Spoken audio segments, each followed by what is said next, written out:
Namo Myoho Renge Kyo, Namo Myoho Renge Kyo, Namo Myoho Renge Kyo. Namo Myoho Renge Kyo.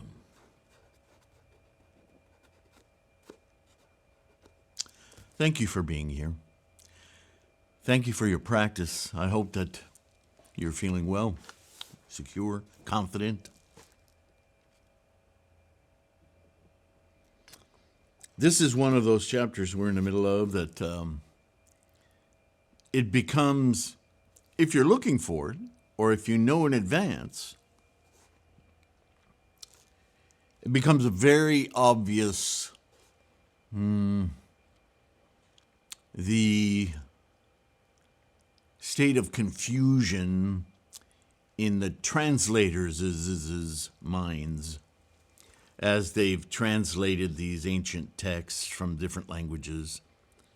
I don't think so much Kumarajiva, but I think later translators, especially more modern translators, not catching. And, you know, to be kind, I could say it's subtle, but I think in chapters like this, it's not subtle at all. The huge difference, the chasm really, between what is meant by Tathagata versus what is meant by Buddha.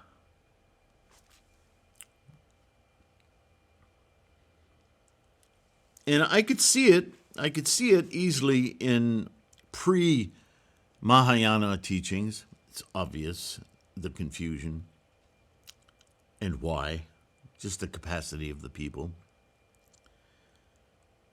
It's harder to see this confusion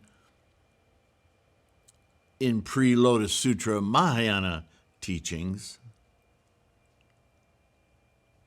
even though, like the Perfection of Wisdom Sutras, really, really, really, really nail down that Buddha is the mind. But Lotus Sutra and post-Lotus Sutra, anyone claiming authority over translating those teachings, not pointing out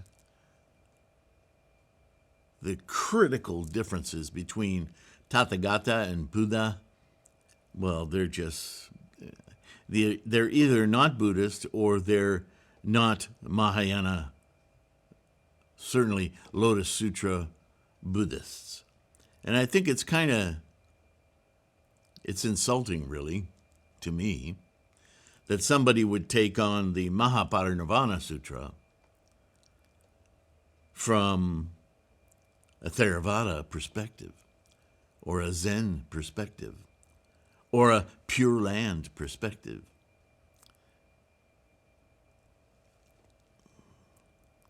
Know the teaching before you try to translate the teaching. Doesn't that make sense? Isn't that Shakyamuni's own advice? His definition of a bodhisattva? Especially in the Lotus Sutra, that you and I be bodhisattvas who firstly attain our own enlightenment, our own Buddha experience, that which you propagate. Right? Think about that. Would you go to a mechanic to repair your vehicle who's never looked under the hood of a car? Or whose entire mechanical education is changing oil and putting in antifreeze?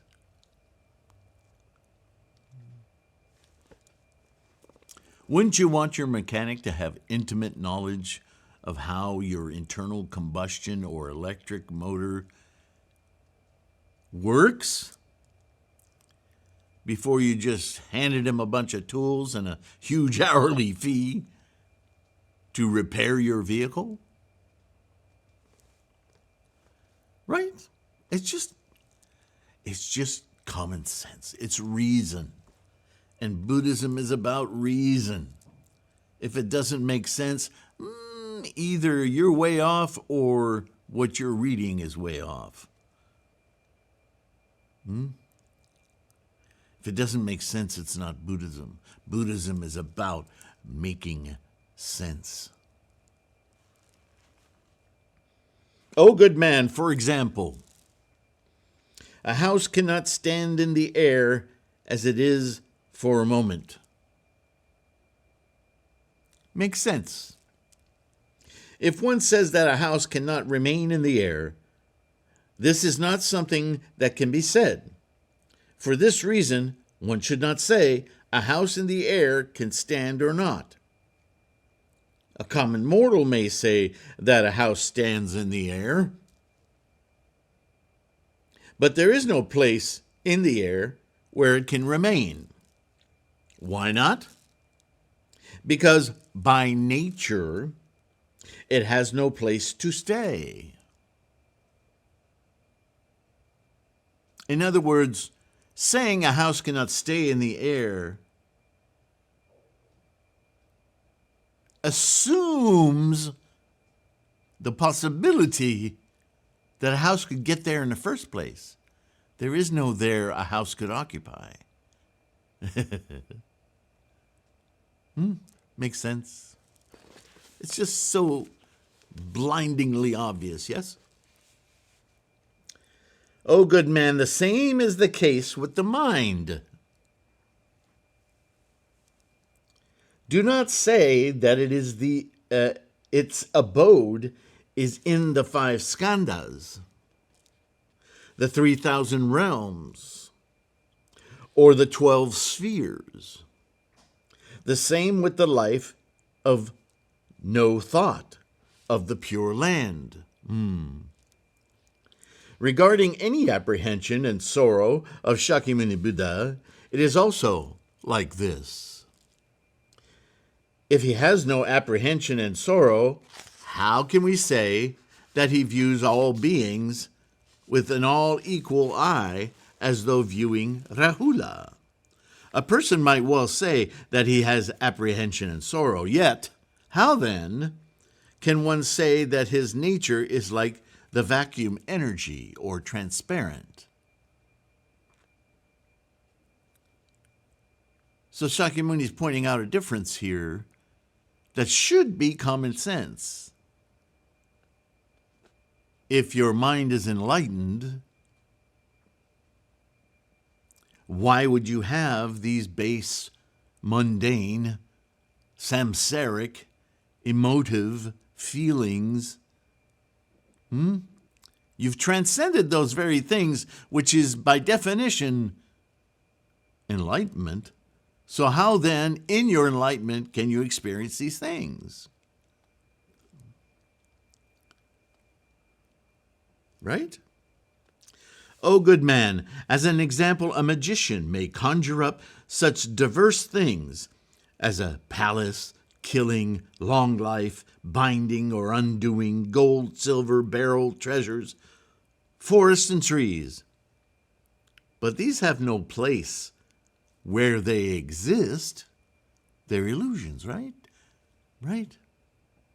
A prestidigitator, an illusionist, by definition, is not dealing with reality. The same is true with Shakyamuni Buddha. Following the way of the world, he displays apprehension and sorrow, because this is what people are used to seeing, and so he gives them something to anchor their own minds upon, not his. There can be, in actuality, no such form in Shakyamuni, i.e., no such things as these with him, as it says here. O good man, Shakyamuni Buddha has already entered nirvana. How could there be any apprehension, sorrow, or worry? In other words, Shakyamuni is the very embodiment of the bodhisattva, the Lotus bodhisattva, that is so painstakingly described in the Lotus teaching. Now Shakyamuni Buddha enters parinirvana. If one says that this is the non-eternal or within time, know that this person has apprehension and sorrow, is not enlightened. No one can truly know whether Shakyamuni Buddha has apprehension or not, unless they too are enlightened. Therefore, the statement, only known amongst Buddhas, understood amongst Buddhas, right? One must be enlightened to understand the state of not having all of these mundane attachments. It's just, Buddhism just makes sense. But we can get lost in the words, right? And I have in parentheses here, unless, of course, that person attains the Buddhahood experience. Clue.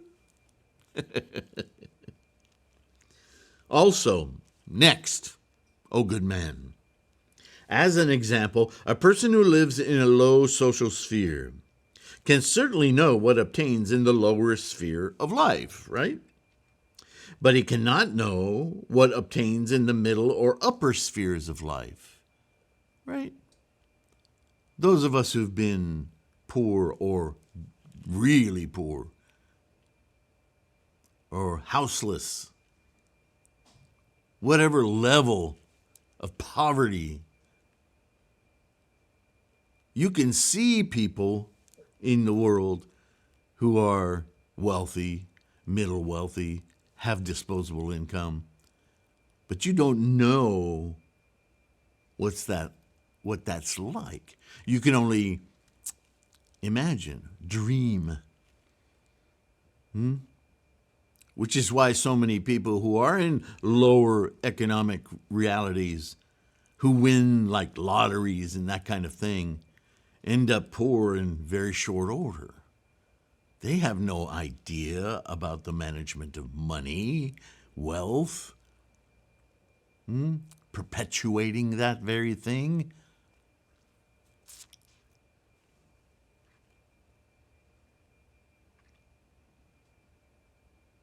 It's the same with Shravakas and Pratyeka Buddhas, monks at the stage of learning and realization. They haven't attained enlightenment yet. They haven't experienced Myoho Renge-kyo. They're just learning about it in the Lotus, and most of them are still confused. Likewise, a person only knows what is of his own sphere.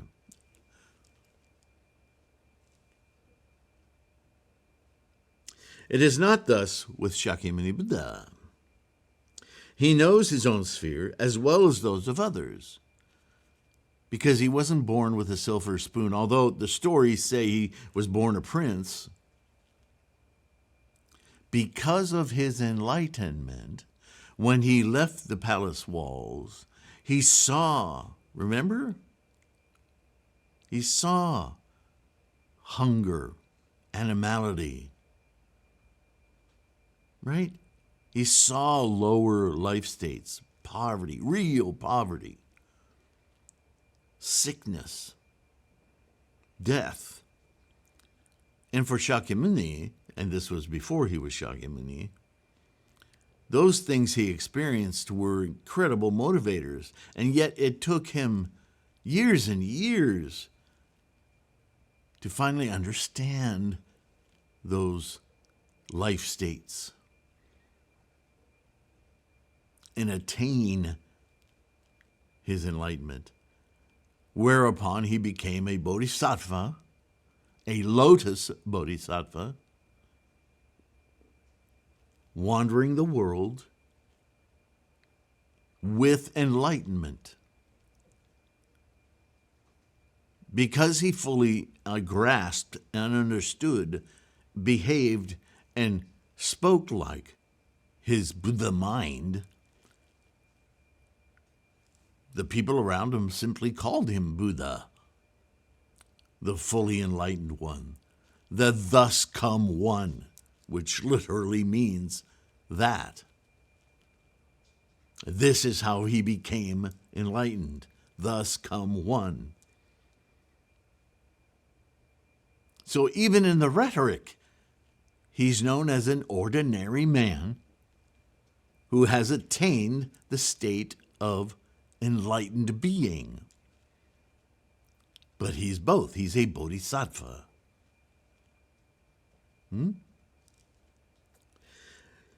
That is why we say that Shakyamuni Buddha is unhindered. No distractions. He experiences and knows directly. This is what we're all doing, training ourselves to do. We get it in little fits and starts, little moments, sometimes hours. Oh, what a glorious day that is, yes? He manifests phantoms and follows the way of the world. The fleshy eyes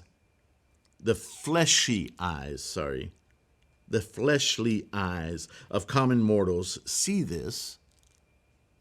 They say that it is true. They may desire to know the unhindered and unsurpassed wisdom of Shakyamuni Buddha, but this never comes about because they haven't learned how to do it for themselves yet. Only Shakyamuni Buddha knows what is apprehension and what is not. Hence, different things possess the self, and different things do not possess the self. This is what we mean when we say that things obtain, as in the case of the Mandarin Duck and the Kacalindikaka birds. Also, next, O good man, the Buddha's teaching is like the Mandarin Duck and Kacalindikaka, that's a tough one, who go about together. The Mandarin Duck and the Kacalindikaka seek out uplands in midsummer when the water is high and deposit their young there. This is to raise them. This is to raise them? This is to bring them.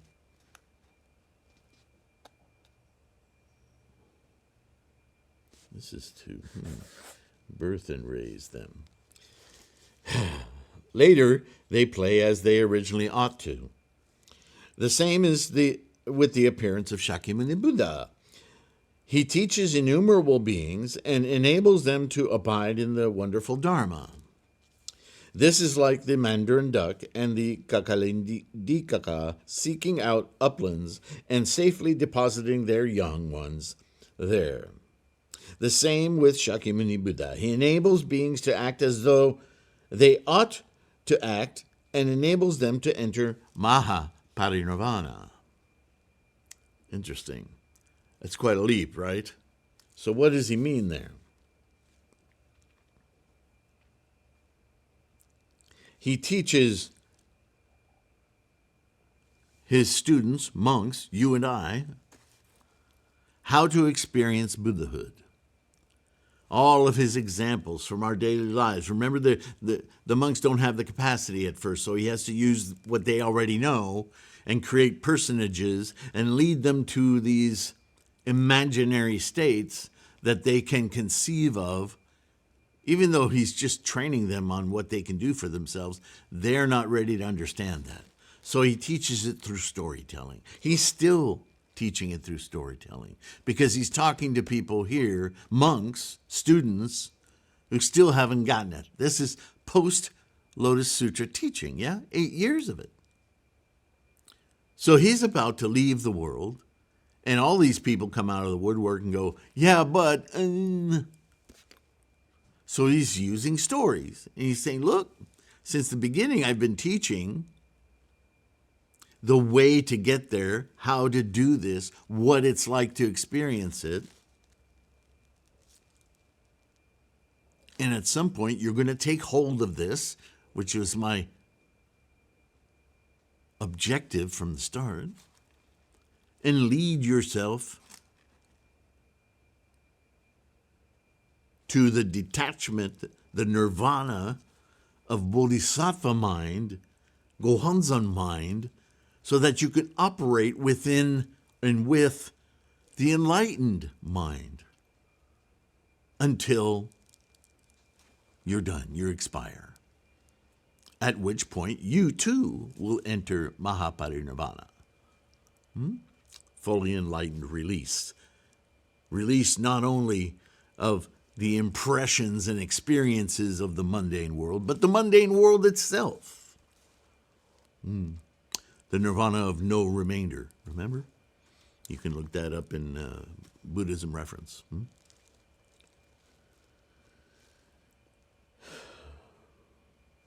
O good man, that is to say, that suffering is one teaching, the Dharma of samsara, and bliss is a different one, the Dharma of Tathagata field. All created things are sorrow. The physical universe exists out of attachment.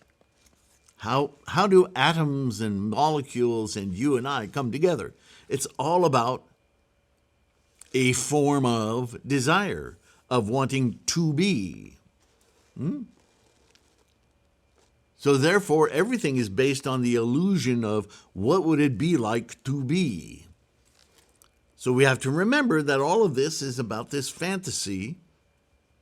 And isn't it incredible what we can do in this universe?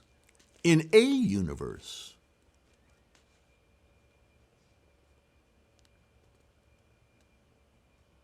And then when we're done playing with our toys, the cosmos itself, we leave. We go for a nap. Well, we are no more. All created things are sorrow. Nirvana is bliss, because we leave all created things. Whether nirvana is in this life as a bodhisattva, and then we can observe everything objectively, which is quite a mind trip, or whether we leave entirely. There's no problem anymore because we shut down the mind. It is most wonderful and destroys attachment, craving, and clinging to created things. In other words, lifts one beyond the created sphere or realms. Bodhisattva Kashyapa then says to Shakyamuni Buddha, O world-honored one, how do beings attain nirvana and gain the permanent bliss? Gee, Kashyapa, where the hell have you been for 50 years? Have you not heard anything? Okay. Shakyamuni says, O good man, as stated, the fusion of composites is age and death.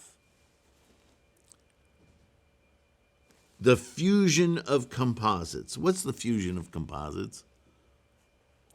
Isn't that formation? Isn't that the same old formula? From quiescent energy through formation, name and form. The fusion of composites is itself age and death. There's the cycle. Birth, death, birth, death, birth, death, birth, death, birth, death. That's karma.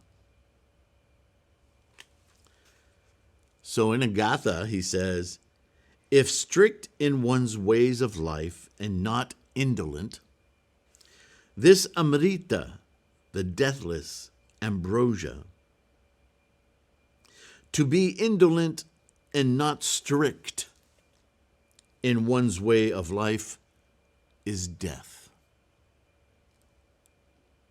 Non-indolence gains one the deathless place. Indolence always leads one to death. So what does that mean? What does he mean by indolence?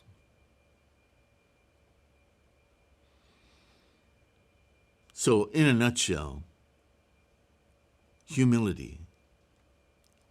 Know that you don't know. Know that you don't know and make your life about knowing. what you don't know, assuming always that you don't. Your life should be a willful momentum of gathering insight. And the moment you start thinking you know or know better, you fall right back down to the mundane, attachments, sorrow, suffering, discomfort. In a word, death.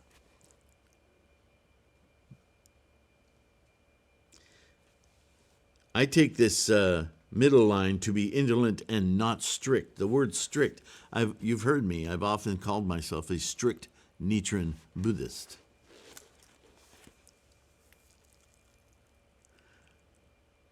Not that Nichiren has his own brand of Buddhism. It's not Nichiren Buddhism. But Nichiren's insight, his modern take on practice, is our teaching. It's a teaching for our capacity, our epoch. Right? We are Lotus Sutra practitioners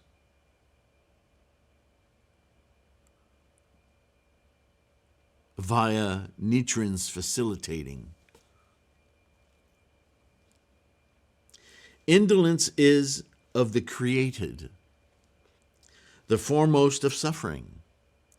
The moment you think you know better, then you're in clinging and craving. You're in samsara. The very fact that your thinking is shifting that way means you've left enlightenment. Enlightened, that thought never occurs because everything is wonder. Wonder in all of its meanings, from surprise to fascination to completely overwhelming. From that comes compassion, Buddhist compassion. The created is a place of death. The foremost of suffering. Nirvana is deathlessness because you leave it,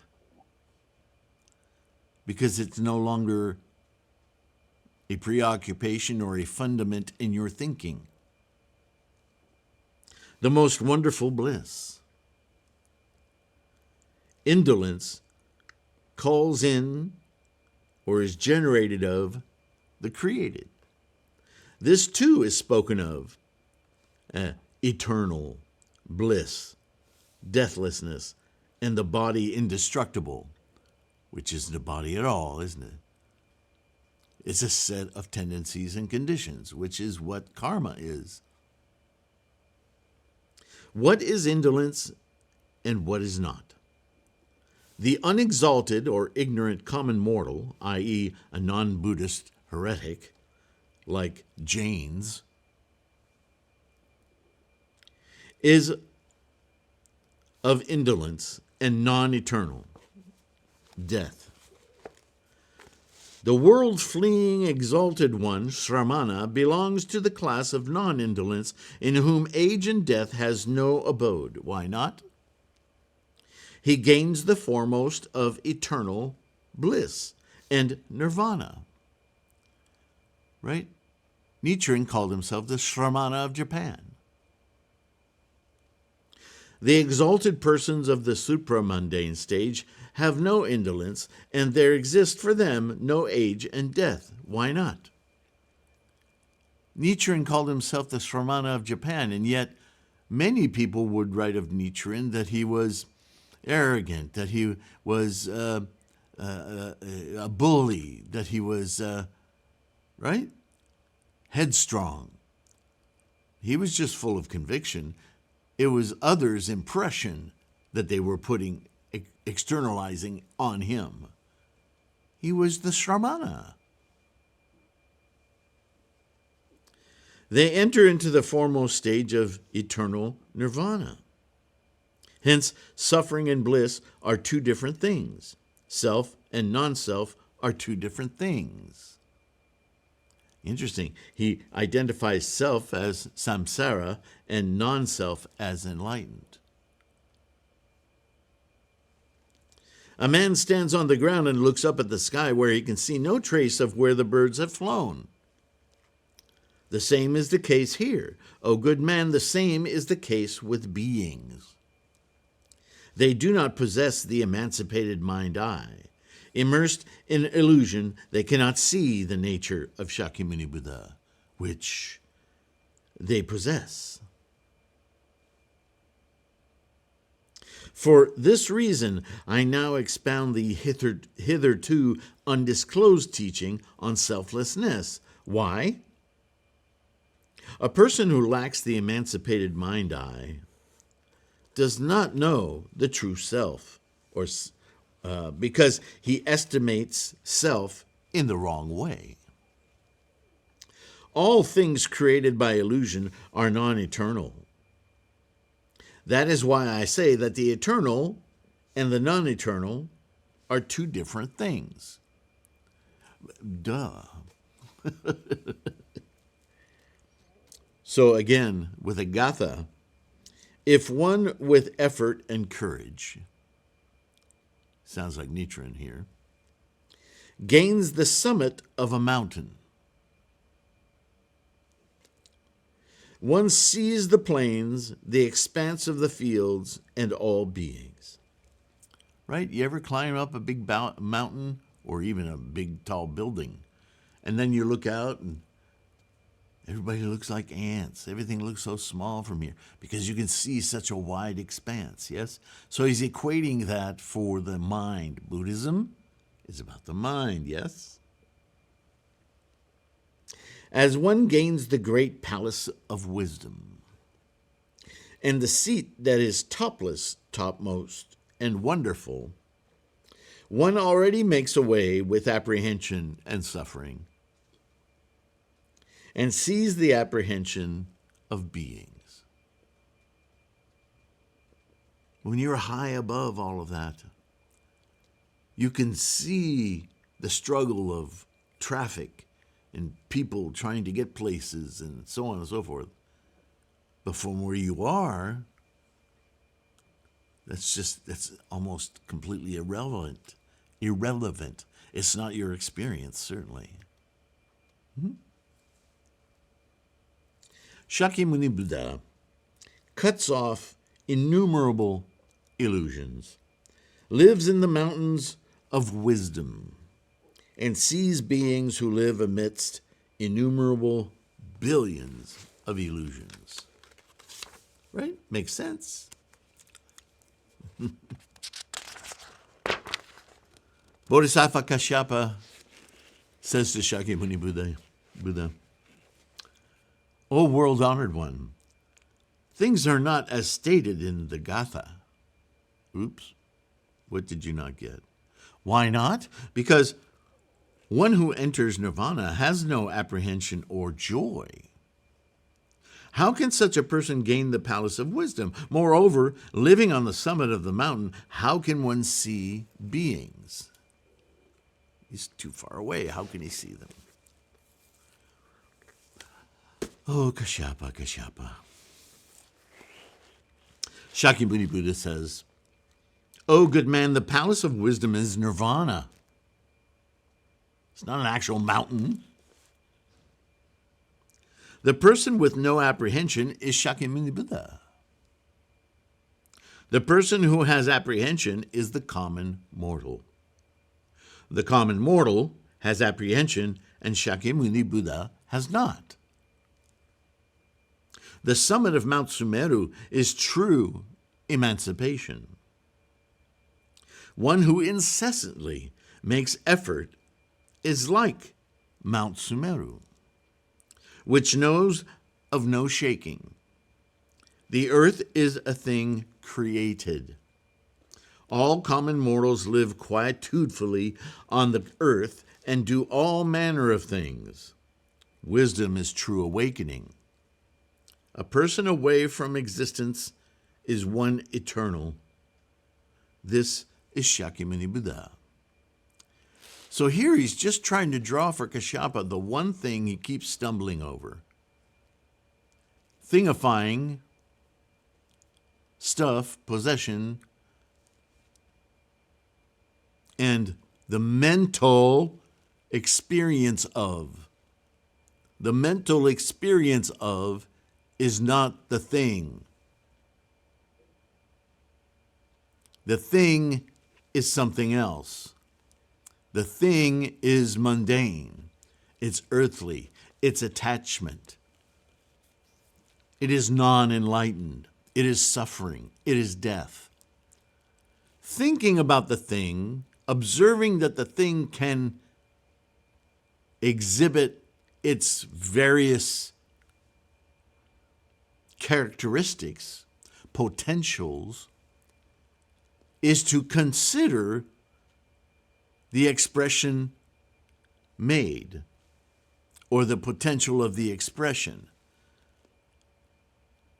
But to adhere to the thing as real is to stop thinking of its potential and simply crave it or cling to it outright. Do you see how words like impermanence are necessary here? All of the other teachings of Buddha are trying to assail this stumbling block, this illusion, this samsara.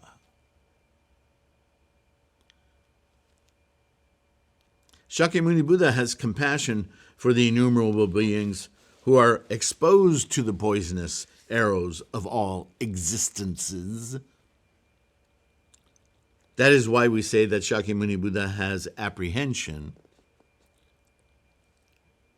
Bodhisattva Kashyapa says to Shakyamuni Buddha, "O world-honored one, if Shakyamuni Buddha has apprehension and sorrow, he could not be the all-enlightened one." Yes, you're starting to get it. But he has apprehension and sorrow for the experience of others for whom he seeks to detach them from that very problem, because he knows what it is not to have that problem.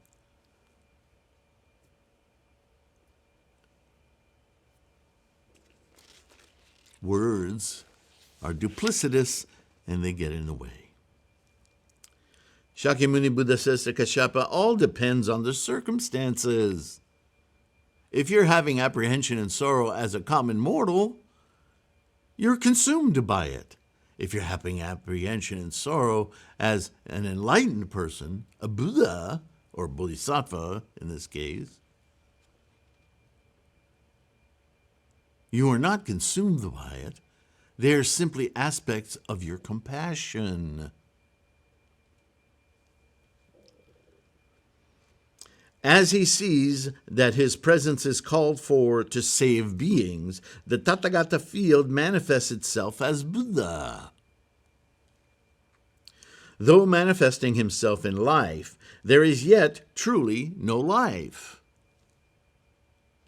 That is why we call the Tathagata field that which is eternal or outside of time. The case is like that of the Kacalindikaka and the Mandarin Duck.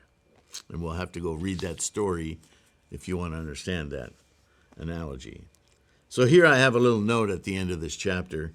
This parable presents the Kacalindikaka as a co-imagined of the Mandarin Duck. The Kacalindikaka acts as the mirror of the duck, as two aspects of the same instantiation of life. On the one hand, there is the physical Mandarin Duck, with all its factors of characteristics, suchnesses, and karmic behaviors. On the other, the consciousness of the duck as the living experience of its karmic life, observing, concomitant, and feeding back the volitions of the duck. Always acting as one, the outsider cannot distinguish between the two, acting as one.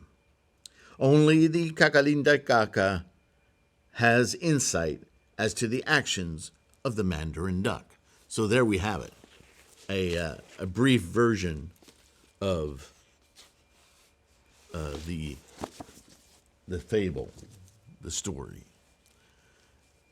And so Shakyamuni is describing to Kashyapa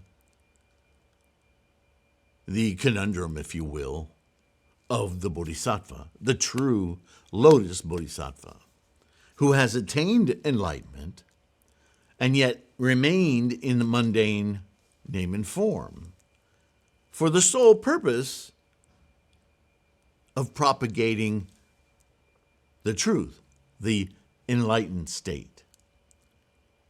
But now when you look at me, or if Nichiren were walking the earth right now, or anyone, your mother, your brothers, your coworker, whenever you look at a human being, you see, firstly, because of samsara, their physical presence.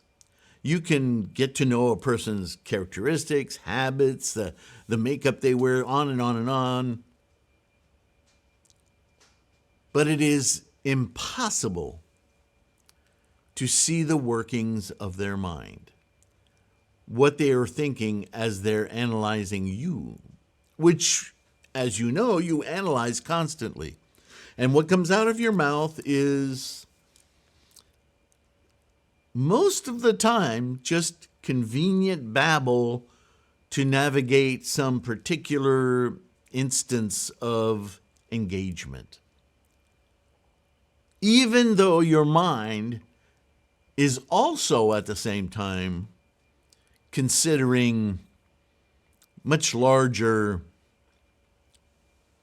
foundational assumptions and impressions of what you're doing, of your current situation, of the person you are engaging, of the people you're talking to, of the situation you're in, of the place you're in, of what is appropriate and what is not appropriate, how much risk you're willing to take, on and on and on and on. There's this whole other arbitration going on in your minds, your different consciousnesses,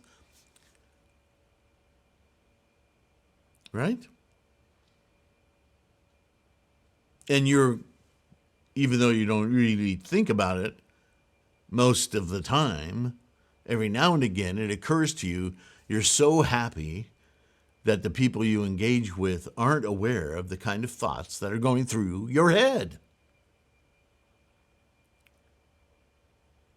All of this is to say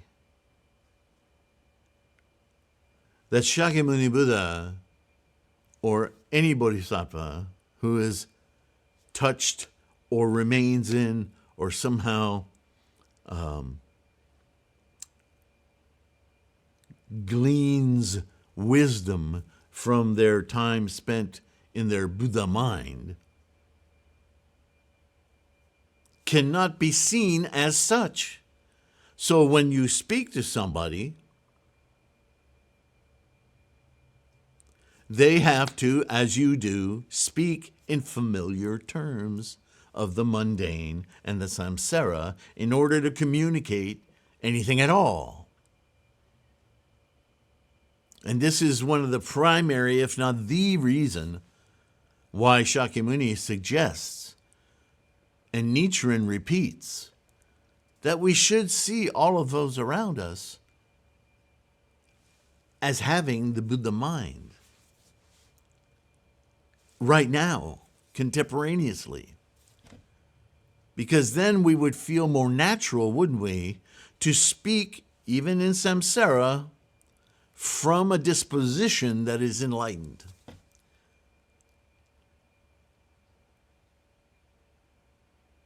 Otherwise, we tend to spook ourselves out of it, right? I won't say it right. I won't say, all these doubts that we have. And we live in a time of doubt. Lots of doubt about everything.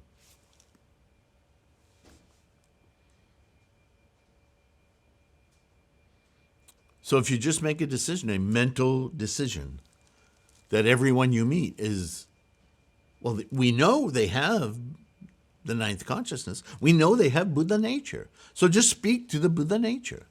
Don't bother with all the other stuff. Just speak to the Buddha nature. Some people will think you're an asshole for doing that because you'll go right to the truth and they're not accustomed to that. And maybe that's a good thing because it would repel those that would take you away from your enlightenment, your path. Ouch. That takes some courage, doesn't it? To the degree that you can do it, though, you will attract a different sort of people. People seeking that truth-telling. And that will nurture your path to enlightenment as well. So, yeah, long-term, that's the way to be. Short-term, take some courage. Namo Myoho Renge Kyo. Enjoy your practice. Savor it. Your confidence will grow every day. That's what all of this resource is about. These videos, the podcasts, they're free. The materials on threefoldlotus.com, free. Right? Then if you want hardcover books or PDFs very inexpensively, go to the bookstore.